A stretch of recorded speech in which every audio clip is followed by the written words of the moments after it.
11 crore houses will be required at an investment of $2 trillion to meet PM Modi's mission of housing for all by 2022. So no wonder, starting 2017 union budget right up to now, the big buzzword in the corridors of the housing ministry to the players of India's real estate sector has been affordable housing.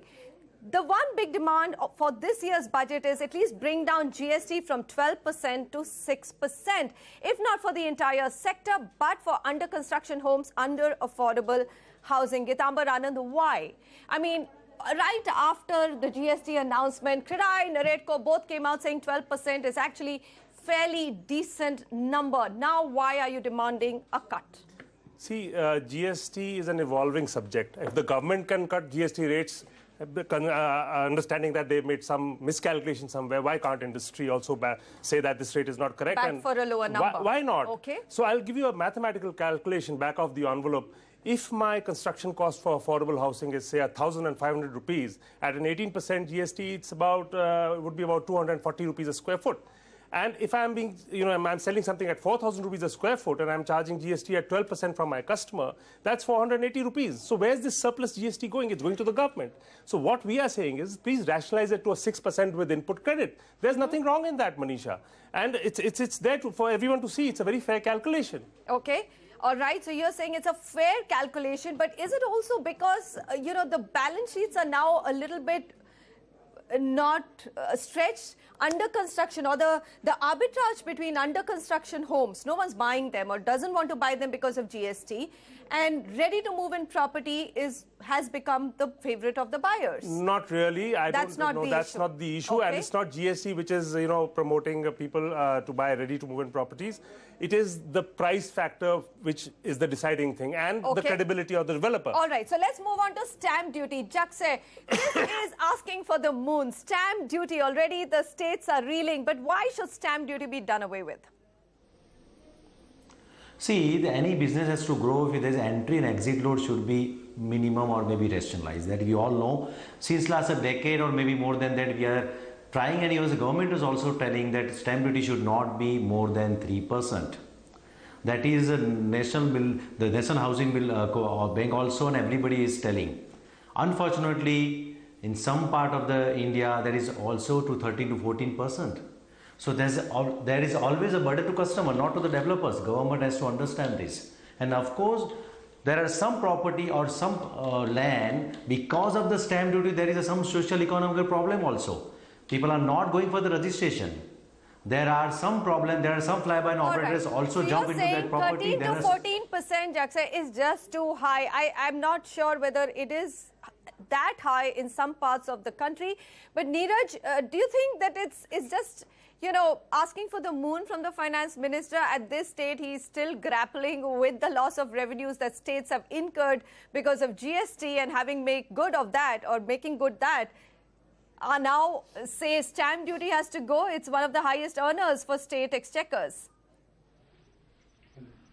No, getting the stamp duty out is a hurricane task, to kind of get that going, because you will have to get all the states to agree to that, which is a very difficult proposition. And for GST also, we've seen that, that while the GST Council has representation, it has taken rounds of meetings and discussions. Still, we had changes to be made in that. So stamp duty reduction is possible state by state, and total elimination is something which would be a very difficult step over there. We saw that with RERA implementation as well, how varied it has been while it was a central order and central act as well.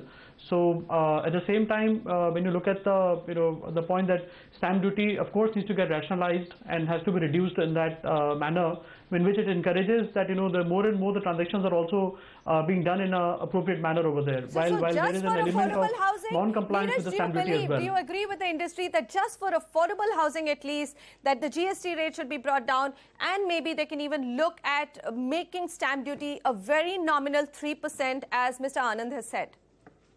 Why affordable for everything? All right, let me get Neeraj to answer that first.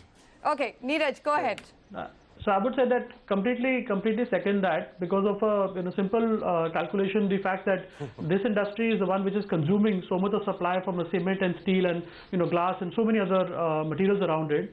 Movement in this industry would really kind of change a lot of the demand patterns for so many other industries. So government would end up gaining quite a lot with that All aspect right. of it. The multiplier effect will come in because you will get much more stock of affordable housing being constructed.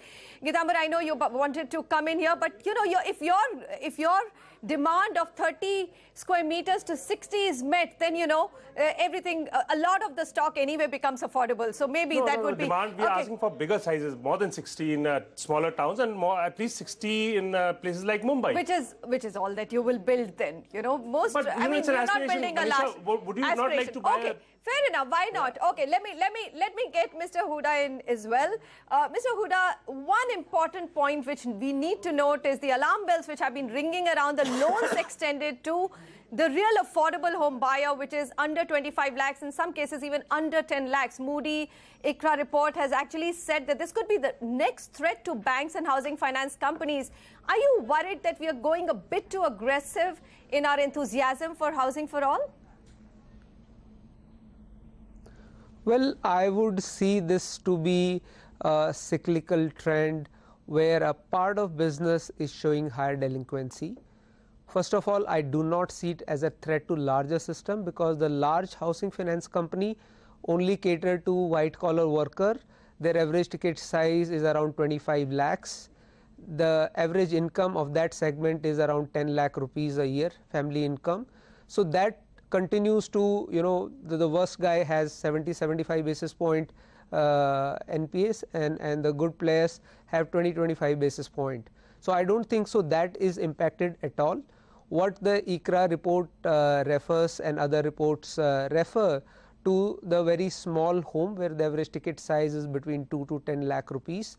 The reason that there is a spike up is because the player who do these loans are trying to cater to a segment who does not qualify otherwise for financing, and by doing this financial inclusion, the underlying premise is, if it is house, even if the underlying income is not stable, or if underlying property does not have proper legal technical title, in that case still the person borrowing will pay.